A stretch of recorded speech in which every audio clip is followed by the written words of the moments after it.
estiquei a perna aqui, ó. Vou pegar no meu tornozelo lá, ó. Chega aqui, ó. Vai com o maior ali, ó.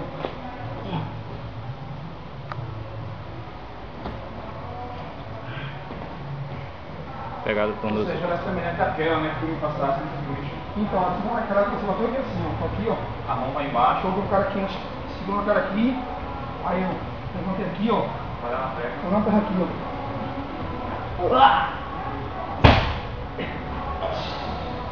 Já passa matando, velho. Ó, se essa posição para que cima, pega mais perna, pega no lado. Pega. Tu pegou dando umas 3 vezes no bola. Mais uma vez.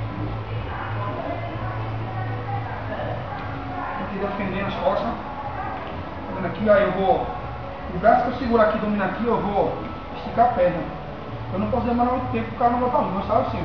Eu vou lá, ó. Vou pegar na coxa dele aqui e vou girar com a bola por cima de mim, ó.